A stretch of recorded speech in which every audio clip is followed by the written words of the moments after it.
Baik Bapak Ibu dan Saudara yang dikasihi Tuhan, bagaimana suaranya?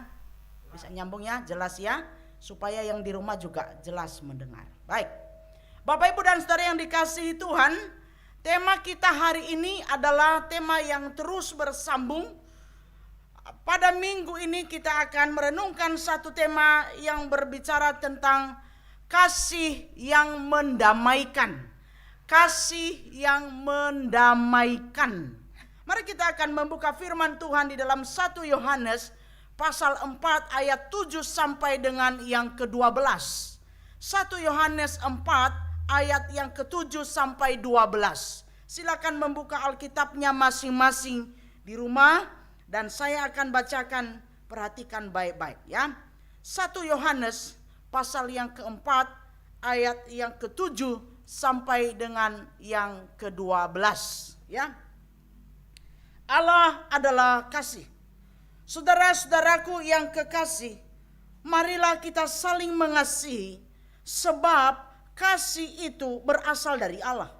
Dan setiap orang yang mengasihi lahir dari Allah dan mengenal Allah.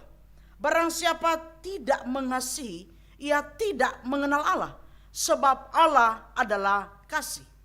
Dalam hal inilah kasih Allah dinyatakan di tengah-tengah kita, yaitu bahwa Allah telah mengutus anaknya yang tunggal ke dalam dunia supaya kita hidup olehnya. Inilah kasih itu, bukan kita yang telah mengasihi Allah, tetapi Allah yang telah mengasihi kita dan yang telah mengutus anaknya sebagai pendamaian bagi dosa-dosa kita. Saudara-saudaraku yang kekasih, jikalau Allah sedemikian mengasihi kita, maka haruslah kita juga saling mengasihi. Tidak ada seorang pun yang pernah melihat Allah. Jika kita saling mengasihi, Allah tetap di dalam kita dan kasih-Nya sempurna di dalam kita. Bapak Ibu dan saudara-saudara yang dikasihi Tuhan, semua orang bisa melakukan tindakan kasih, siapapun. Tetapi saudara, tidak semua orang atau tidak semua tindakan kasih itu berasal dari kasih Allah dan didasarkan atas pengenalan akan Allah. Perhatikan ini baik-baik ya. Semua orang bisa melakukan tindakan kasih. Tetapi tidak semua tindakan kasih itu berasal dari kasih Allah dan didasarkan pada pengenalan akan kasih Allah. Amin. Nah Bapak Ibu dan Saudara kasih Tuhan, misalnya ya, besok ini tanggal berapa? Hari ini 13, besok 14. Yang muda-muda aja gak ngerti Valentine. Jadi besok itu adalah 14 Februari yang seluruh dunia mengatakan itu apa? Hari kasih sayang, hari Valentine gitu ya. Nah saudara yang dikasihi Tuhan, saya sangat yakin bahwa bisa lebih dari separuh manusia di atas bumi ini besok itu akan mengucapkan kata apa? Kasih. Sarangyo ya, besok sarangyo semua ya. Nah saudara yang dikasihi Tuhan, bahkan saudara ya, diberitakan itu nanti lihat aja besok itu ada yang kasih bunga, ada yang itu merayakan Valentine itu dan macam-macam gitu ya. Bahkan saya pikir besok mungkin akan ada yang akan menggambar wajahnya dengan love gitu ya. Tapi saudara, tidak saja juga yakin bahwa tidak semuanya yang separuh manusia lebih itu besok akan menyatakan kasih itu. Dan kasih itu bersumber dari kasih Allah dan berdasarkan pengenalan akan Allah. Banyak berita kita dengar ya, setiap Valentine justru ya, khususnya di kalangan anak-anak muda, justru Valentine atau bulan kasih atau hari kasih itu dirayakan dengan apa? Dengan seks bebas, dengan pesta narkoba, dengan pesta minuman keras, bukan pesta minum es batu ya saudara ya. Nah akhirnya apa yang terjadi saudara? Bukan kasih Allah yang ditunjukkan, tetapi apa? Kelihatannya kasih tapi sebenarnya melawan Allah. Bahkan saya barusan baca tadi ada satu tagline ya, satu berita, ada seorang ini ya yang tokoh agama yang mengatakan bahwa oh hari Valentine itu adalah hari zina sedunia. Nah, walaupun itu saya katakan tidak selalunya benar, gitu ya. Bapak Ibu dan Saudara kasih Tuhan, kasih yang tidak berasal dari Allah, kasih yang tidak didasarkan kepada pengenalan akan Allah, itu bukan kasih yang mendamaikan. Nah, tema kita hari ini adalah kasih yang mendamaikan. Nah, pertanyaannya adalah seperti apa kasih yang mendamaikan? Apa itu kasih yang mendamaikan? Nah, kita sudah baca di dalam bagian ini, maka satu kalimat saya simpulkan adalah kasih yang mendamaikan itu adalah kasih yang menunjukkan siapa Allah. Amin. Seperti apa kasih yang mendamaikan? Adalah kasih yang menunjukkan siapa Allah. Pada bagian yang sudah kita baca tadi di dalam 1 Yohanes pasal 4 ayat 7 sampai dengan 12, kita melihat di sini adalah kasih yang unik dan kasih yang berbeda dari semua orang. Kasih ini adalah kasih yang khusus. Dan kasih ini adalah hanya kasih yang dimiliki oleh, dikatakan siapa? Hanya kasih yang dimiliki oleh orang yang sudah mengenal Allah. Kasih ini hanya dimiliki oleh orang yang sudah mengenal Allah, berasal dari Allah, lahir dari Allah. Lahir dari Allah artinya di sini adalah dia adalah anak Allah, sudah mengenal Allah. Dan ketika dia melakukan tindakan kasih, maka orang pun yang tidak mengenal Allah akan melihat Allah. Allah yang tidak terlihat itu akan menjadi terlihat melalui wujud tindakan kasih yang dia lakukan. Nah, Bapak Ibu dan Saudara yang dikasihi Tuhan, misalnya saudara ya, misalnya saya yakin kita pernah mengalaminya. Kalau kita misalnya dalam keadaan sulit, atau misalnya kita dalam keadaan pergumulan yang berat, kita dalam keadaan tekanan yang berat misalnya, ada dalam keadaan yang sulit, ada kemudian orang yang tanpa pamrih menolong kita. Tidak selalu uang saudara ya, memberi perhatian kepada kita. Saudara, kira-kira di dalam doa kita apa saudara? Pasti di dalam doa kita bilang begini, Tuhan sungguh nyata kasih. Selebih dari itu apa? Tuhan sungguh engkau ada. Pernah enggak mengalami itu? Dan ketika kita mendapatkan pertolongan itu, kita katakan Tuhan itu betul ada. Pernah ngalami enggak? Ya. Dalam suasana tertentu lalu kemudian ada pertolongan, ada bantuan atau ada sesuatu yang membuat kita menjadi tertolong dalam masalah itu, pasti mungkin melalui si A. Lalu kita katakan Tuhan terima kasih kasih-Mu melalui si A. Dan sungguh engkau nyata bahwa engkau adalah Allah dan Allah itu ada melalui si A. Nah saudara yang dikasihi Tuhan, pertanyaannya sekarang adalah bagaimana kita bisa melakukan kasih yang bisa menghadirkan Allah dan mewujudkan Allah. Saudara, jelas diulang-ulang di dalam ayat yang ke-7 dan 8 dikatakan, kalau kita itu berasal dari Allah. Kalau kita itu mengenal Allah. Berasal dari Allah berarti kita adalah ciptaan Allah, anak Allah, dan kita mengenal Allah itu. Dan kita mengasihi Allah itu. Mengapa saudara? Karena Allah yang kita kenal, Allah yang menciptakan kita, Allah yang kita kenal, Allah yang mengasihi kita itu, yang kita kenal dalam Yesus Kristus itu, hakikatnya adalah kasih. Naturnya adalah kasih. Allah kita itu adalah kasih. Dikatakan berulang-ulang tadi di sini, Allah itu adalah kasih. Allah yang kita kenal itu bukan Allah pembenci. Bukan Allah pemarah, bukan Allah pendendam. Tetapi seluruh firman-Nya, Dia sudah nyatakan dirinya bahwa Allah yang kita kenal dan kita sembah itu adalah kasih. Jadi Allah itu adalah kasih. Tidak bisa lagi dipungkiri. Artinya apa saudara? Artinya ketika kita menyembah Dia, mengenal Dia, dan kita menjadi anaknya, maka wujud tindakan kita adalah wujud tindakan Allah. Allah seperti apa? Kasih. Nah, itulah justru yang membedakan kita dari orang lain. Sebab orang lain mengenal Allah yang berbeda. Allah yang pemarah, Allah yang pembalas, Allah yang akan memurkai, Allah yang akan balas dendam, Allah yang akan menghancurkan, Allah yang akan membakar, ya kan? Allah yang kita kenal adalah Allah yang benar. Sebab Allah yang kita kenal adalah kasih. Hakikat dirinya sendiri adalah kasih. Amin. Mana Allah yang benar? Allah yang kasih atau Allah yang pemarah? Ya, ayat tanda petik. Allah yang kasih atau Allah yang menyuruh balas dendam? Allah yang kasih atau Allah yang menyuruh hancurkan, bakar, bunuh? Mana Allah yang benar?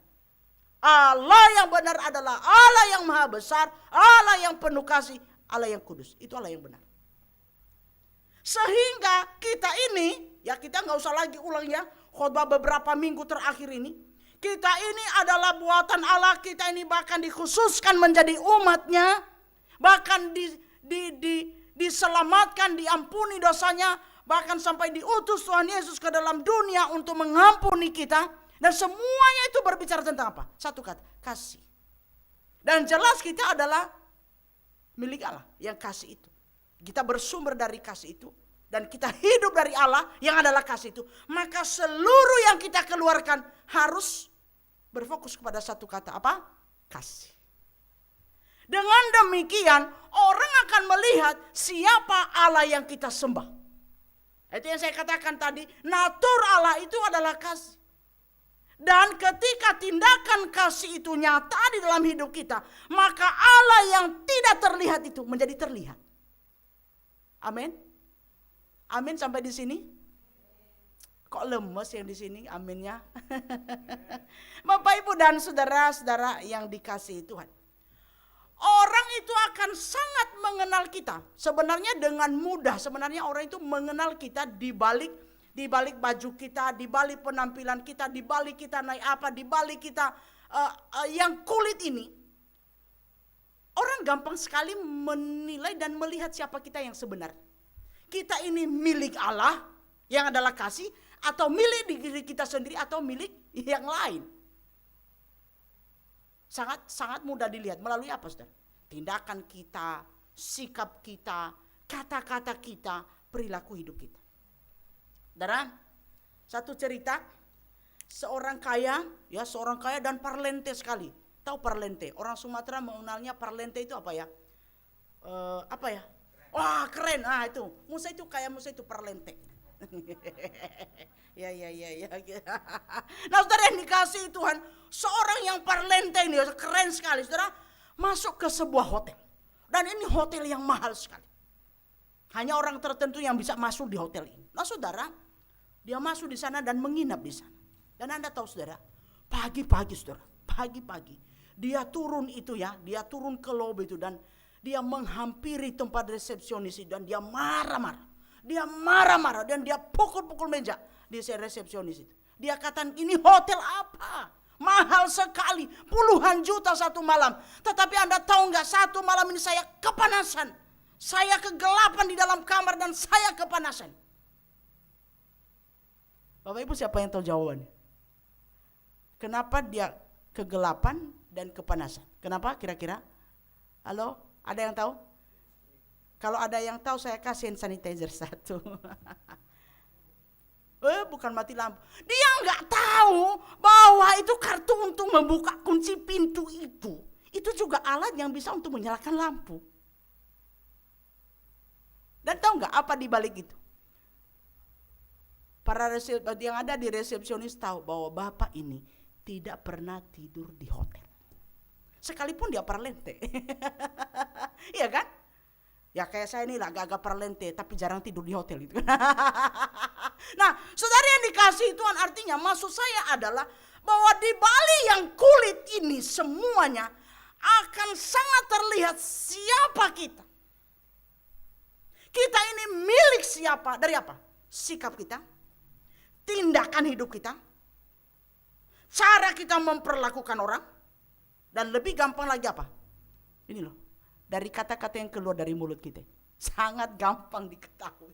Kita ini milik Allah, milik diri sendiri, atau milik tetangga, yaitu apa? Iblis. Itu tetangga sana.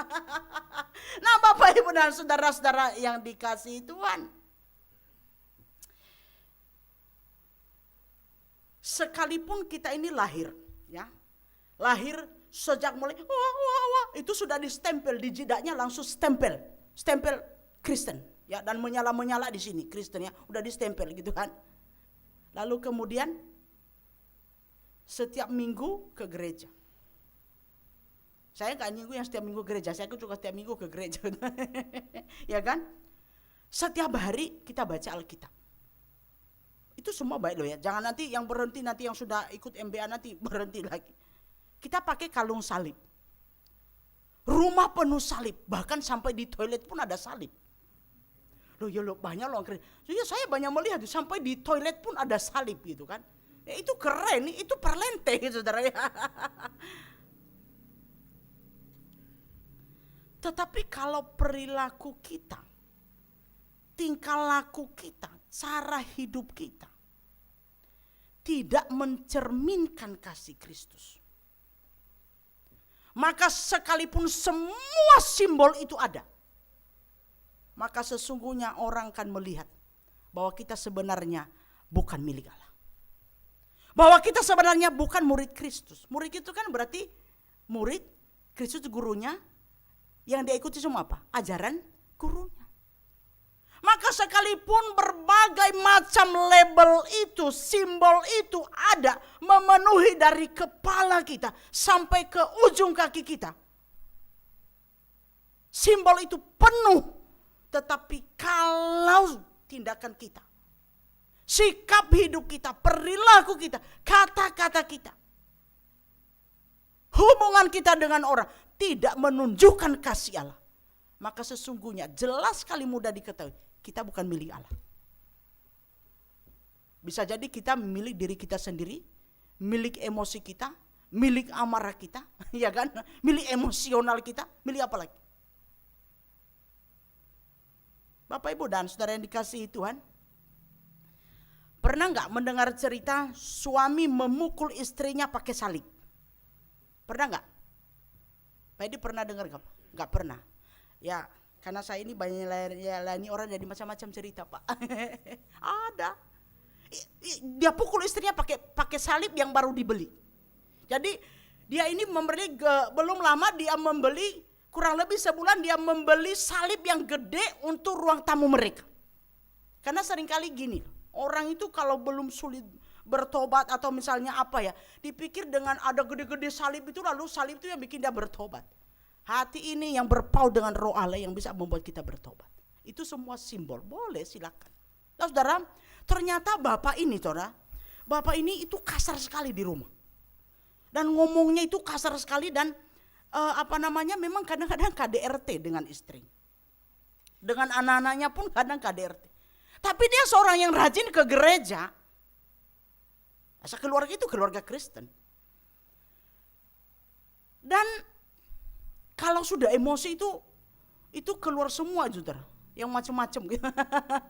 Nah saudara, istrinya juga, nah ini juga ya, ada komisi wanita di sini kan. Istrinya itu suaminya marah, waduh dia suaminya marah, dia tangkis, suaminya marah. Tahu enggak saudara? Istrinya bilang begini, percuma kamu ke gereja, percuma kamu aktif ke gereja, percuma lihat salib yang kamu beli, barusan kamu beli belum sebulan, percuma kamu beli salib itu. Dan mereka bertengkar dan mereka pertengkarkan salib yang baru dibeli kurang lebih sebulan yang lalu. Akhirnya saudara, suaminya itu naik di atas meja saudara, dan dia ambil salib itu, lalu dia pukulkan kepada istrinya salib itu. Ya saudara, gak ada yang pengalaman ya seperti itu. Jangan sampai ya, jangan pakai salib ya. Saudara pernah dengar gak? Alkitab itu dibuang dan itu menjadi objek untuk pertengkaran. Pernah dengar? Cynthia pernah? Gak pernah dengar. Nah udah tak cerita, banyak cerita ya. Istrinya itu juga rajin ke gereja. Rajin. Tapi ngomel ngomel terus. Suaminya itu pusing. Dan mereka sering bertengkar karena ngomel gitu. Tahu nggak suaminya ambil apa? Dia ambil Alkitab, dia bilang percuma kamu baca Alkitab ini. Percuma kamu ke gereja. Tak, buang saja Alkitab. Saudara, kurang lebih seperti itu. Dan sesungguhnya seperti apapun kulit itu, akan terlihat apakah kita betul-betul ya kulit itu sampai ke dalam, ya simbol-simbol itu sampai ke dalam. Apakah kita betul-betul murid Kristus? Itu sangat-sangat terlihat dari seluruh perilaku hidup kita, sikap kita, tindakan kita, dan kata-kata kita. Amin.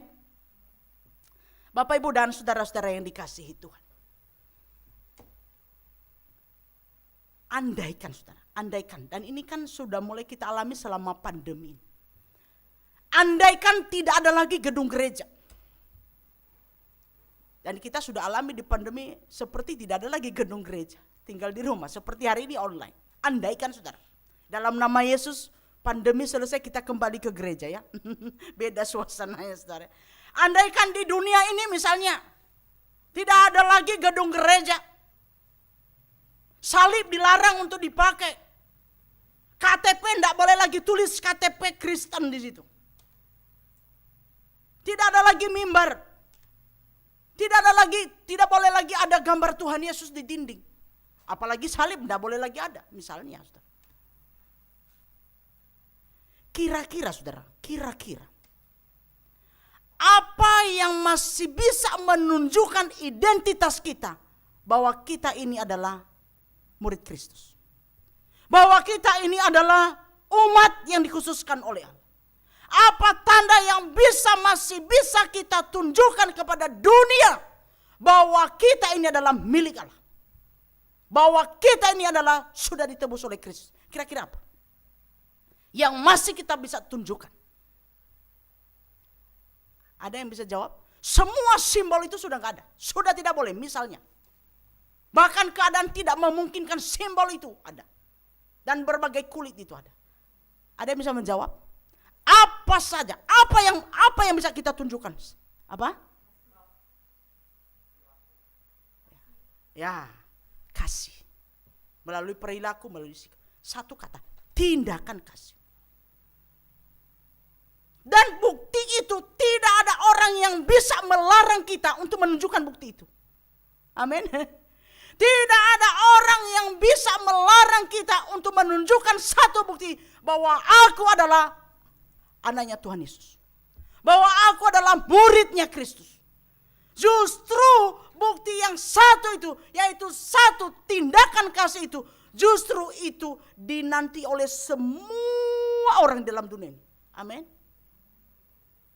Kalung salib gak selalu dinanti. Iya kan? Mimbar kita bawa kemana-mana kan berada selalu dinanti. Gambar Tuhan Yesus kan tidak selalu dinanti. Tetapi siapapun di dalam dunia ini selalu menanti dan membutuhkan satu kata apa? Kasih. Ya. Amin. Halo yang di rumah.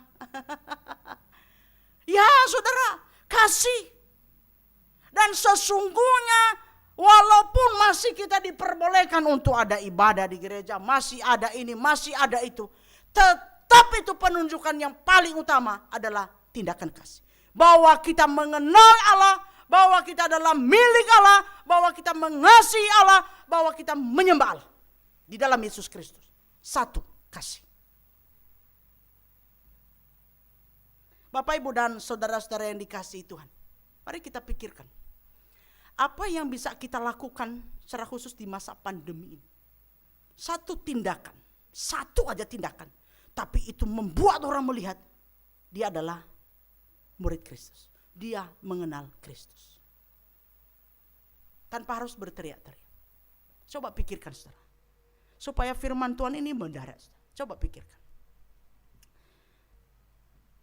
Dalam minggu-minggu ini saudara, kalau Tuhan izinkan mulai besok hari Senin, tapak depan kita, gereja depan akan mulai dibongkar, diperbarui. Tapi satu keputusan bersama, kita para hamba Tuhan dan BPJ, kita akan memperbaiki di depan. Ya, tapak gereja itu di depan. Tapi kita juga akan membangun pos satpam yang di depan yang seperti gubuk itu.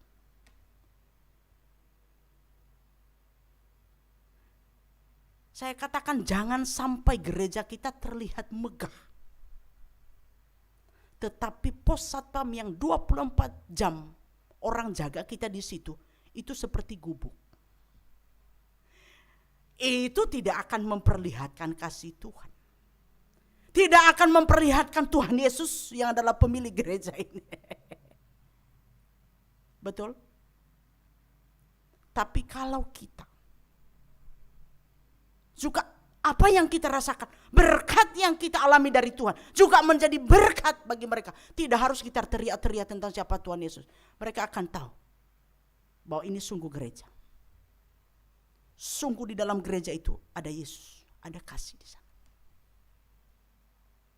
Amin. Jadi jangan kaget nanti ya. Dan kita tidak akan minta kepada yang kiri kanan. Dari persembahan yang Tuhan izinkan untuk kita lakukan untuk pembangunan rumah Tuhan, kita akan bagi berkat itu. Jadi kita tidak perlu teriak-teriak, ini gereja kami loh ya. Dengan tindakan yang nyata, kita hadirkan Allah yang tidak terlihat itu. Bapak Ibu, apa yang bisa Anda lakukan? Dan kita lakukan. Di masa-masa pandemi ini banyak hal.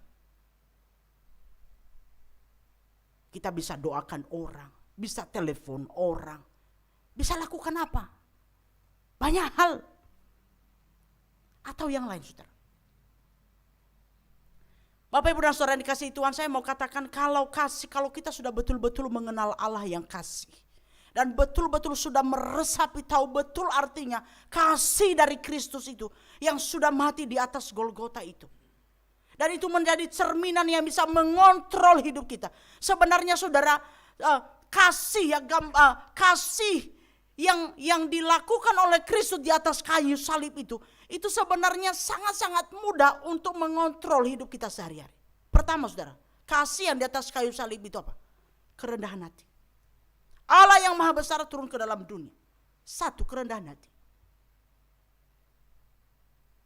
Apa hubungannya dengan kasih? Ya, orang yang memahami kasih Allah, orang yang sudah mengalami kasih Allah, dia pasti rendah hati. Amin. Dan orang yang tidak mengalami kasih Allah, belum mengalami kasih Allah, tindakannya pasti apa? Kebalikan dari rendah hati apa? Kesombongan.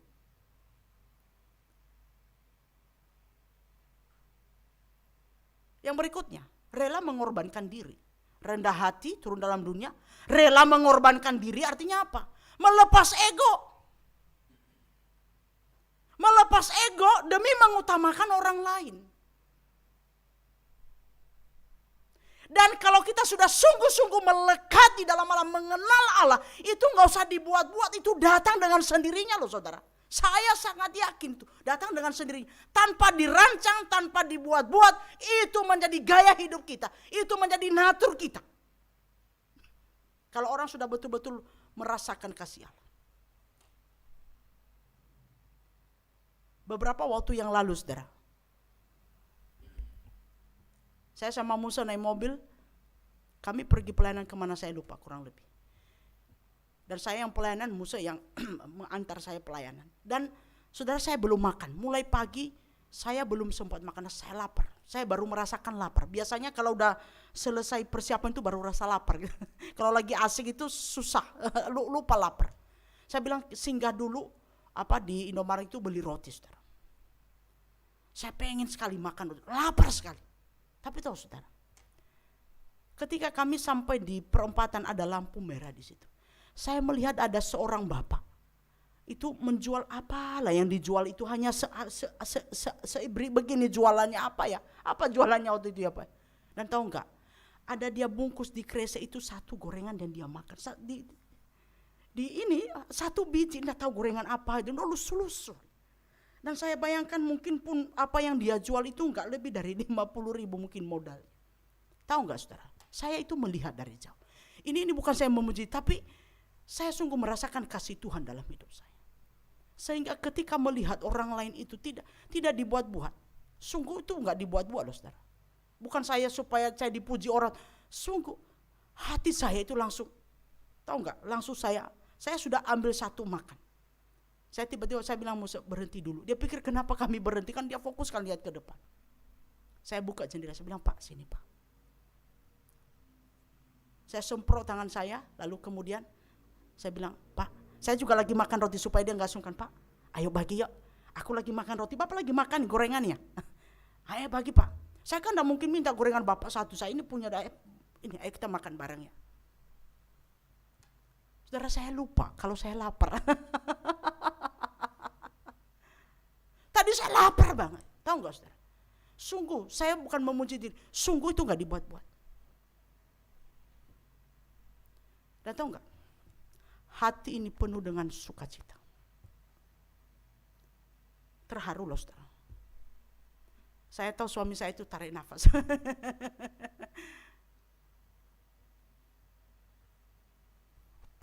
Saya mengalami damai dan sukacita melakukan kasih itu. Bukan dibuat-buat deh, sekali lagi jangan. Kalau dibuat-buat itu gak ada gunanya. Dan saya sangat yakin bahwa orang itu pun mengalami damai dari Tuhan. Dia bisa makan siang itu.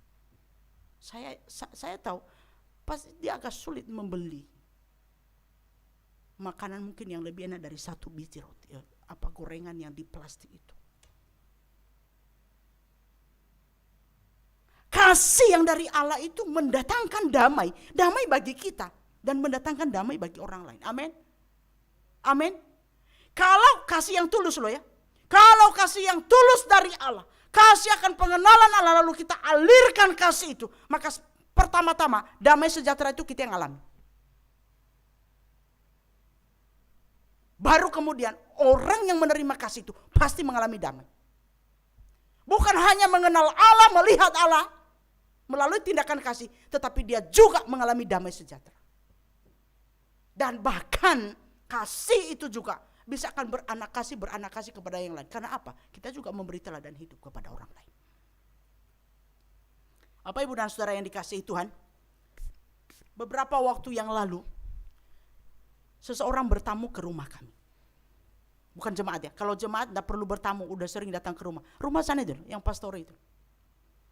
Dan itu kedua kali bertamu di rumah kami. Ngobrol-ngobrol, saya dengan musuh ngobrol. Sebentar kami hening, lalu kemudian dia bilang begini. Sambil menerawang, sambil duduk, sambil menerawang ya, sambil dia gini tangannya. Sejak saya masuk di rumah ini kok saya rasa damai ya. Padahal pastor itu gitu loh. Apa sih yang bagus-bagusnya ruang tamu kami itu. Sejak saya masuk rumah ini, saya rasakan banget damai loh. Ini kedua kali saya ke sini dan setiap saya sampai di sini, saya duduk di sini saya rasa damai. Padahal maaf ya, musisimu maaf ya. Rumah saya itu jauh lebih mewah dari rumah ini. Tapi setiap saya masuk dari pagar rumah, saya sudah mulai merasakan seperti neraka. Anda tahu jawabannya pasti. Bapak Ibu dan Saudara dikasihi Tuhan. Sebab kalau tidak ada kasih Kristus di dalam rumah, tidak ada kasih yang tulus, kasih yang mengalir dari Allah di dalam rumah kita, maka semewah apapun itu rumah tidak akan ada damai. Tetapi kalau kita hadirkan kasih Allah yang tulus di dalam rumah kita, kita alirkan kasih yang sudah kita alami dari Allah di dalam rumah kita, dimanapun, maka saudara, sesederhana apapun rumahmu, sesederhana apapun fasilitas yang kau punya, maka itu lebih mewah dari istana. Amin. Halo. Amin. Ini anak-anak muda ini ya. Persiapan masa depan. Hanya kasih Allah. Hanya kalau aliran kasih Allah dialirkan di sana, baru di situ ada damai sejahtera. Damai sejahtera bagi kita dan juga menjadi damai sejahtera bagi orang lain yang merasakan, melihat dan menikmati. Pagi hari ini saudara, firman Tuhan sudah berbicara kepada kita. Kasih apa yang mau kita wujudkan? Dalam kerendahan hati, dalam ego, dan gambaran kasih Kristus apalagi? Pengampunan. Apakah kita wujudkan itu di dalam pengampunan? Mari hari ini saya ajak kita untuk tundukkan kepala. Yos, main musik.